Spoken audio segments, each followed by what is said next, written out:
Con ustedes, el profesor Bruno Ravi, con la clase Igle Crecimiento 1. Nunca falla. Usted dice, ¿toda la gente que usted ora se convierte? No. No me da a mí fracaso. Pues si yo oro por 10 personas y vienen 2 y las otras 8 dijeron que no, no es mi problema. Si vienen 2, la gloria es para el Señor. Y si no vienen las otras 8, no es mi problema. Yo hice lo que tenía que hacer. Yo soy apenas un sembrador. El buen sembrador, ¿por qué es buen sembrador? Porque sembró en todos los terrenos. ¿Por qué es buen sembrador? Porque tenía la buena semilla. Y la buena semilla fue a todos los terrenos. Y muchos de los 10 va a tener los distintos 4 terrenos. Pero va a encontrar, dice, pero había algo, una buena tierra. Y va a encontrar la buena tierra. Lo que pasa es que si no sembramos a ninguno, no vamos a descubrir la buena tierra. Pero cuando empezamos a sembrar, pero hay una buena tierra. Y esa buena tierra es usted. Soy yo. Es bueno que se dé cuenta que somos nosotros. ¿No es verdad que un día llegó el Evangelio a usted y creció esa semillita? Ya hace 41 años que Jesús perdonó mis pecados. Tenía 11 años. Y caminamos. Y sí, muchas veces he tenido algunas dificultades, pero siempre estaba allí. Señor, ayúdame, manténme. Estado. Creció la semillita. No somos de la piedra, no somos del camino, no somos entre espinos, somos buena tierra. Pero la buena tierra da buen fruto. Y si usted es buena tierra, en esta cruzada tiene que dar buen fruto. Y dice la cantidad a 30, 60 y a 100 por uno.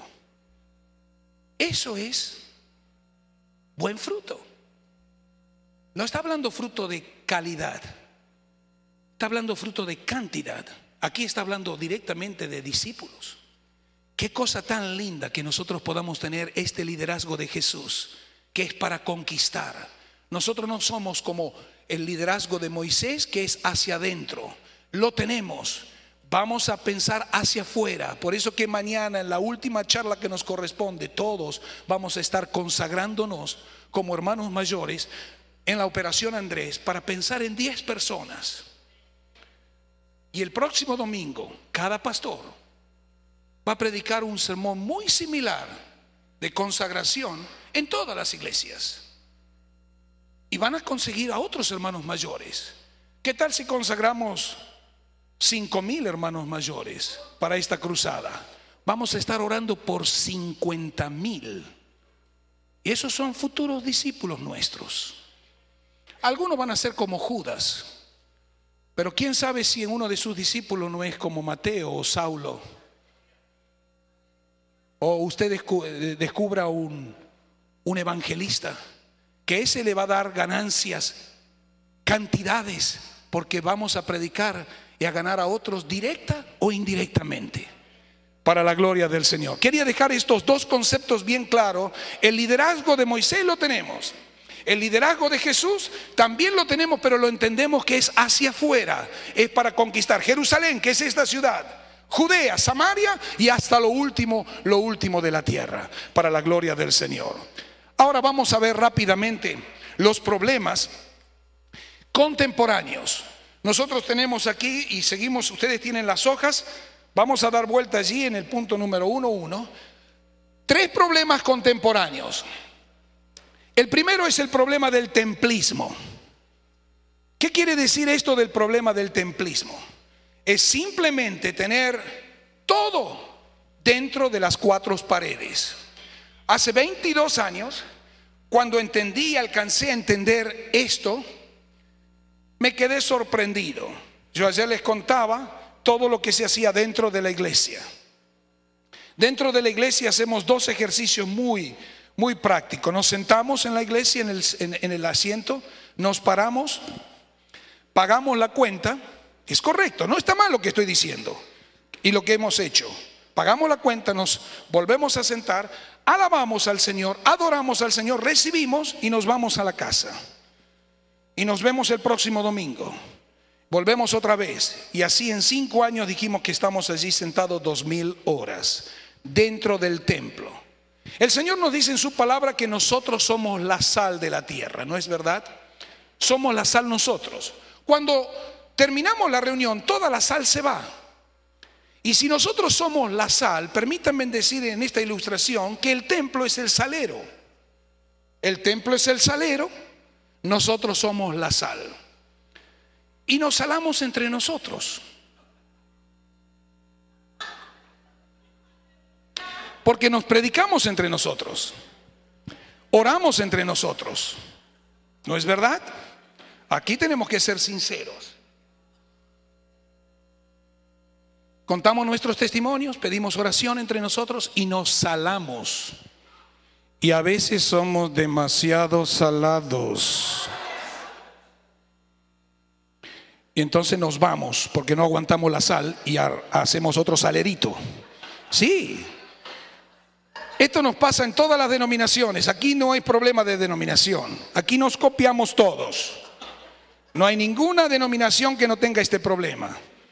Esto es normal. Y es bueno que nos riamos nosotros de nuestros propios problemas para poder entender cuál es el reino de Dios. Problema del templismo. Pensamos que todo lo tenemos que hacer dentro del templo. ¿Cuál es la misión de la iglesia? ¿Adentro o afuera? Afuera. Pero pasamos la mayor parte de nuestro tiempo dentro de la iglesia. Problema del templismo. Segundo problema, problema del clericalismo, donde el pastor hace todo el trabajo. La iglesia que le paga al pastor dice que haga el trabajo él porque nosotros le pagamos cada mes. De nuestros diezmos y ofrenda le pagamos. Él es nuestro empleado. No lo decimos así, pero lo tratamos como un empleado. Y vuelvo a decir, el pastor no es un empleado, es un ministro. Un ministro que tiene que ministrar la palabra del Señor, tiene que perfeccionar a los santos. A veces es más fácil ser empleado que ministro, ¿no es cierto, pastores? Cumplimos un horario y se terminó. Cuando uno es ministro es las 24 horas. Nos llaman a las 3 de la mañana, alguien tiene un problema, decimos, no, estamos descansando. No, ¿cuántas veces, pastor, con lágrimas se tiene que levantar e ir? ¿Cuántas veces la casa del pastor es una estación de ómnibus? Viene gente, muchas con bendición y otras no con tanta bendición, y se van. ¿Cuántas veces el pastor tiene que ir con lágrimas, aconsejar, animar? Y la iglesia que le paga dice que haga el trabajo. La iglesia que no le paga se hace más espiritual. Y dice, no le podemos pagar, pero él tiene el llamado que lo siga haciendo solo el trabajo. Y nos acostumbramos a hacer el trabajo solos. Y un poco que nos han enseñado también. Y la tradición nos enseña también. Y hemos visto a otros. Yo cuando salí del seminario, no puedo decir que el seminario me enseñó a ser clericalista, pero había visto a otros cómo llevaban adelante la iglesia y lo quise hacer de la misma manera, trabajar de aquí y de allá, y hay energía cuando somos jóvenes, lo hacemos. Pero cometemos el error de hacer todo el trabajo solos. Ni Jesús hizo el trabajo solo. Él se quedó y le dijo a sus discípulos, vayan, en el primer viaje misionero, ¿se acuerdan? En el segundo mandó 70 y también él se quedó. Y en el tercero nos mandó a todos nosotros y él se fue. Y él está con nosotros. Está con nosotros porque dice, yo estoy con vosotros todos los días hasta el fin del mundo, mientras que hacemos discípulos. Enseñó y nos delegó. Clericalismo. Pero el tercer problema es creyentismo. ¿Usted pensaba que el creyente se iba a salvar en esta oportunidad? No, también tiene su problema. Aquí estamos todos. El cuerpo de Cristo es el templo, el pastor, juntamente con el creyente. No hay problema de uno y problema de otro. Yo no sé dónde salió el problema.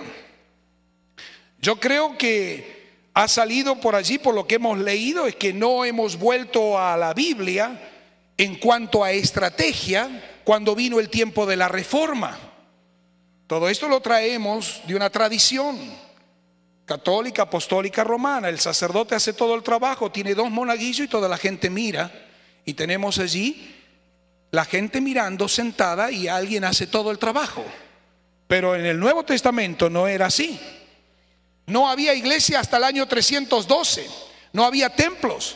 Estaba la iglesia, no había templo, no se había construido ningún templo. La iglesia crecía y se multiplicaba por todas partes. Cuanto más perseguida era, más evangelizaban. Donde iban, llevaban y plantaban iglesias. El apóstol San Pablo desde una cárcel movía miles y miles de cristianos. Todavía nos sigue moviendo nosotros con las cartas que él escribió. No él, sino que las dictaba porque sus manos estaban en esposas, en el cepo sus pies. La iglesia crecía y se multiplicaba. Pero nos hemos acomodado. Hicimos los templos, bueno, nos vamos a cerrar dentro de los templos. Y dentro de los templos vamos a hacer toda la acción. No está cumpliendo la misión la iglesia. Y el creyente está acostumbrado a venir a la iglesia, tiene un lugar para estacionar su carro afuera y sus 70 kilos allí en 40 centímetros cuadrados.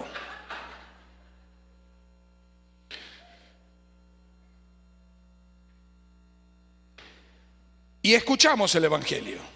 Y nos vamos hasta el domingo que viene, si somos semanales, pero algunos son mensuales. Y otros son anuales, cada año vienen a la iglesia. Problema del creyentismo. Problema del creyente: pastor, óreme a mí. Pastor, yo tengo este problema. Después de 30 años, miembros todavía tienen que ir al pastor. ¿No han aprendido a orar? ¿Qué tiene el pastor? ¿O hemos demostrado algo especial? Que todo tiene que acercarse a nosotros. Nosotros tenemos la mano. Problema del creyentismo. Creyente piensa. No tenemos imágenes, pero a veces tenemos idolatría por personas dentro de las iglesias evangélicas. Es más importante a veces cierta persona en la iglesia que el Señor mismo. Que nos toque cierta persona, porque tiene la unción y después hay imitaciones.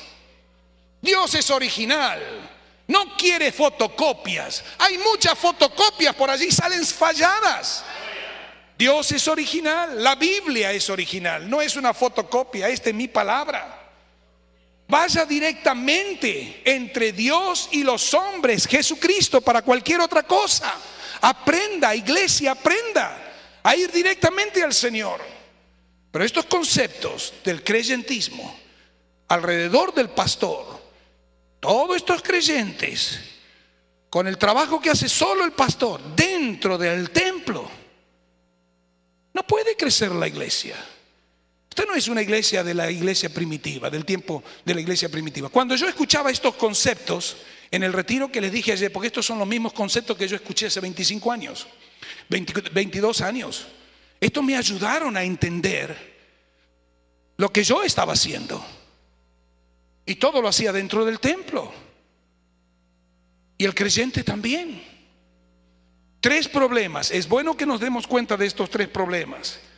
Pero vamos a una segunda hoja. Vamos a ver un ejemplo de una iglesia de 100 miembros. Y acá sacamos una fotografía. Tenemos aquí al pastor que está en el púlpito. Y estos son líderes que son activos en el liderazgo. ¿Cuántos? Un 20%. Número más, número menos. ¿Quiénes son estos? Estos son el liderazgo de Moisés. Maestro de escuela dominical, presidente de jóvenes, sociedad misionera, los diáconos, la junta directivas. Usted dice, ¿está en contra de ese liderazgo? No, es correcto. Pero es un 20%. número más, número menos en todas las iglesias. En una asamblea, algunos lo eligen en una asamblea a fin de año, otro cada 2 años. Hay distintas maneras y todo es aceptable. Pero ese liderazgo del 20% en esta fotografía allí aparece. Solamente el 20% llega aquí al púlpito. El 80% está sentado allí. ¿No es verdad? Esto es nuestra realidad. Estos son números de 20 años de estar trabajando en América Latina. 80% son participantes internos. Esto si sacamos una fotografía, pero si sacamos una radiografía interna, vamos un poquitito más y nos damos cuenta que el 20% trabaja hacia adentro del templo. ¿Cómo están las cortinitas? ¿Cómo está la plataforma? Es correcto. ¿Qué podemos enseñarle más a los que vienen al templo? ¿Cómo dividimos las clases? Eso es correcto. El problema es si solamente eso es lo que nos preocupa. Cuando vemos en la radiografía, nos damos cuenta, siempre estoy hablando de estrategia. Mi tema es estrategia, no es doctrina. Mi tema es crecimiento, iglesia crecimiento. Cuando tocamos acá en esta radiografía, nos damos cuenta que el 30% en la iglesia no tiene ningún interés que la iglesia crezca. Si crece está bien y si no crece también está bien. Usted dice, ¿y estos hermanos se van al cielo? Sí, se van al cielo. Claro, porque la sangre de Cristo les perdonó los pecados. Acá no estamos haciendo que porque más trabajo me voy al cielo. No, yo estos últimos 30 años que he predicado no me gané un segundo del cielo. Me lo gané a los 11 años cuando el Señor perdonó mis pecados. Por eso es que queremos predicar el Evangelio, para que la gente pueda recibir a Cristo y se gane el cielo. No es por obra, es por gracia. Pero aquellos que estamos más tiempo, ¿se acuerda de esa parábola donde trabajaban varios y trabajó un día entero uno? Y otro empezó al mediodía, y otro empezó a las 3 de la tarde, y otro vino 5 minutos, y cuando el Señor le va a pagar, le paga a todos iguales. Gracias a Dios que estoy trabajando todo el día. Usted tiene que sentirse contento. ¿Se acuerdan los que llegaron a la mañana temprano? Dice, ¿cómo, Señor? ¿Le vas a pagar un denario a él que vino 5 minutos? Dice, ¿no es justo para ti pagarte lo que te estoy dando? ¿Qué te importa a ti? Qué lindo es que el Señor nos mete toda la vida en esto. Pero algunos son indiferentes. Todavía no empezaron a trabajar. Son indiferentes. Otros son negativos. Yo no sé si usted los tiene el negativo, pero yo tenía un negativo. Mi mejor amigo era el negativo número 1. En la iglesia que les conté ayer me quedé 8 años más. Después de ese año que yo me quedé 8 años más. Y me votaban por elección. Y mi amigo siempre sacaba un voto en contra y él decía, fui yo. Le gustaba ser negativo. Y todos lo sabíamos. Fui yo. ¿Se va al cielo? Claro que se va al cielo. No estoy diciendo que no se va al cielo. Se va al cielo. No hizo discípulos, no ganó un alma. En los últimos 20 años no sé de un alma que haya ganado. Negativo, no le interesaba nada. Pero es salvado, va al cielo. El negativo es ese que dice, yo no sé de lo que están hablando, pero estoy en contra. Si usted los tiene, entonces parece que en todos lados los tenemos. Pero hay un 40% que son positivos.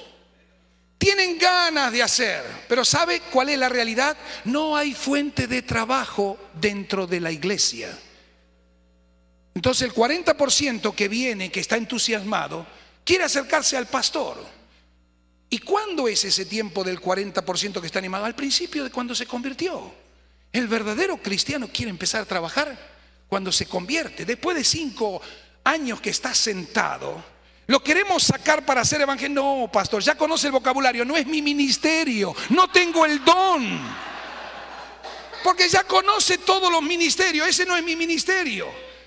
Yo toco el piano y cuando toco el piano ya no tengo que hacer discípulo. El otro dice, yo canto, ya no hago discípulos. No, todos tenemos que hacer discípulos.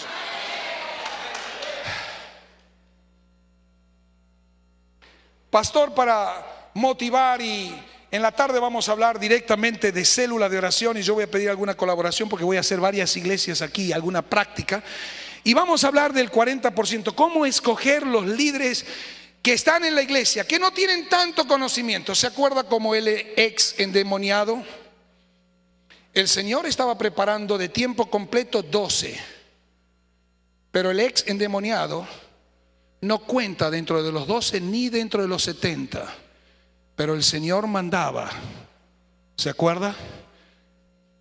No mandó a los discípulos, pero mandó a este de 4 horas. Le dijo a los samaritanos: no habléis, con los samaritanos no habléis. Pero una mujer fue y revolucionó todo Samaria. ¿Se acuerda? 1 hora estuvo nada más con Jesús.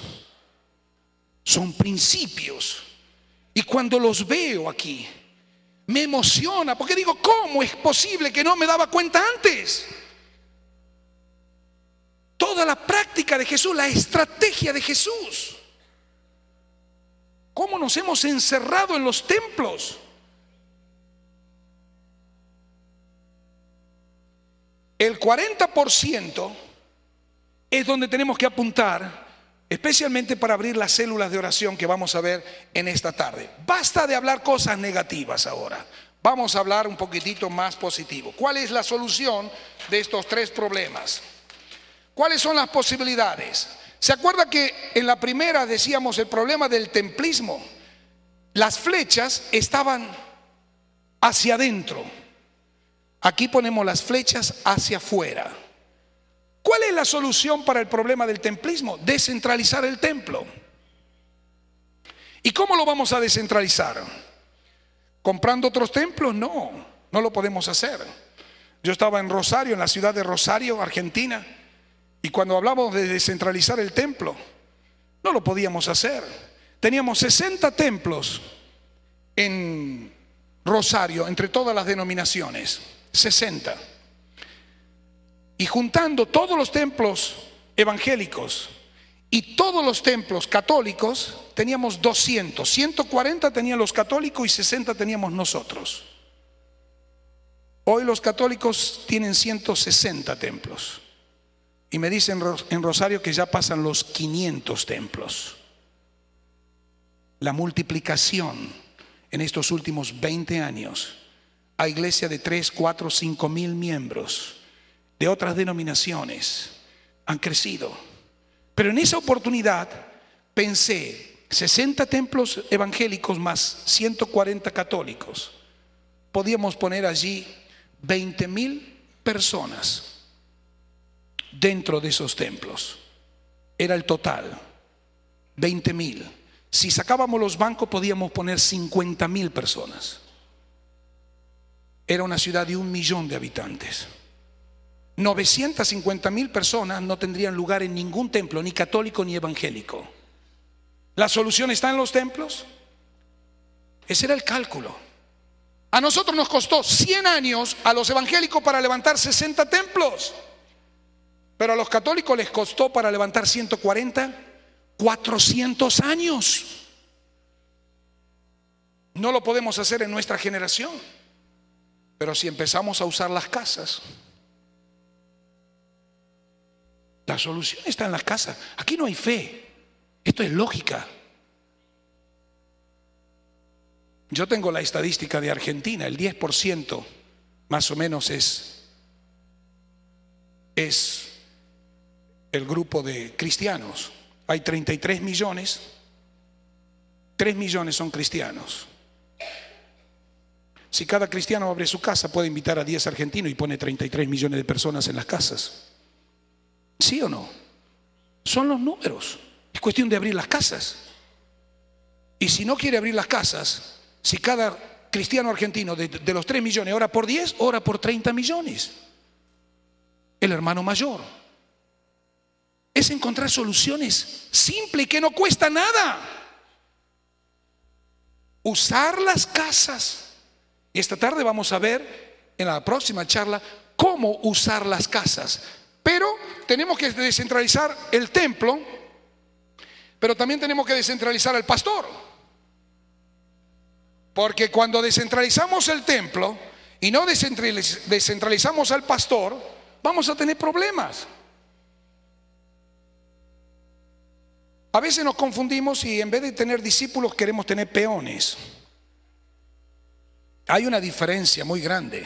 A los dos hay que pagarle. El peón, ¿se dice peón aquí? El peón termina de trabajar y quiere cobrar. Cuando tenemos peones, los mandamos y no cobran, llega un momento que se cansan y después ya no trabajan más. Porque el peón necesita que le paguen. Al discípulo también hay que pagarle. Siempre cuando alguien me está enseñando a mí, yo estoy cobrando. Y cuando yo estoy enseñando, estoy pagando. Mi tiempo vale. Cuando yo paso 1 hora con mi discípulo, dándole instrucciones como Jesús le daba instrucciones, yo le puedo decir a ese discípulo, ve y dé esa instrucción a otro lugar. Porque él cobró de mi tiempo es oro. Paso con el tiempo, es lo que hacía Jesús, pasé con ustedes. Les dio las instrucciones, ahora vayan y digan, el reino de los cielos se ha acercado, punto, no digan más nada, porque otra cosa no saben, pero empiecen a decir eso. Y cuando vienen le voy a enseñar otras cosas. Le enseñé 3, vayan y digan 1, 2 y 3, no digan el 4 porque no lo saben. Vengan y aprendan el 4, 5 y el 6. Esa es la idea. Pero si solamente mandamos, aquí descentralizamos al pastor. Leímos 2 de Timoteo 2:2. ¿Se acuerda de Pablo? Pablo está hablando. ¿A quién? A Timoteo. Pablo está aquí. Los Timoteos, los fieles hombres e idóneos y los otros. Nosotros hemos pensado que todo este es el cuerpo de Cristo, pero para mi manera de entender, el primer grupo, el segundo y el tercero son los que están dentro de la iglesia. El cuarto son los que están afuera. Porque dice, son los otros, son los anónimos. Estos están dentro de la iglesia, tienen nombre y apellido, ya Cristo les perdonó. No se encierra el apóstol San Pablo en la iglesia. Pero ¿cuántas veces hemos pensado, este es el pastor, esta es la junta de la iglesia, estos son los maestros y estos son los miembros? No estoy hablando de la organización de Moisés. Estamos hablando de cómo conquistar a otros. Y si no lo aclara esto, Pablo le dice en Tito 1:15, le dice Pablo a Tito, pon ancianos en cada ciudad. Y si no lo recordaba, le decía, ¿cómo te mandé a poner ancianos. Y ahí está otra vez Pablo, Tito, los ancianos, para buscar a otras personas, descentralizar al pastor. Esta tarde lo vamos a ver, cómo el pastor elige a sus líderes. Un pastor me preguntaba la semana pasada, me decía, ¿tengo que cambiar algo de la estructura de la iglesia? No, le digo, esto se puede agregar. Vamos a agregarlo, vamos a multiplicarlo. ¿Y sabe lo que sucedió? Y lo que va a suceder es que usted a su iglesia le va añadiendo todo lo que la iglesia necesita. No tiene que cortar o cerrar ciertos servicios, tiene que añadirle a entender esto. Algunas iglesias al principio no lo van a poder entender, pero se va a multiplicar la iglesia. Y Dios les va a bendecir. Descentralicemos al pastor. Vamos a prepararnos para esta tarde de cómo vamos a descentralizar el pastor. Yo voy a pedir después alguna ayuda a alguno de ustedes para que me ayuden aquí y que podamos hacer algo práctico para la gloria del Señor. Que el Señor les bendiga, hermanos, en esta mañana.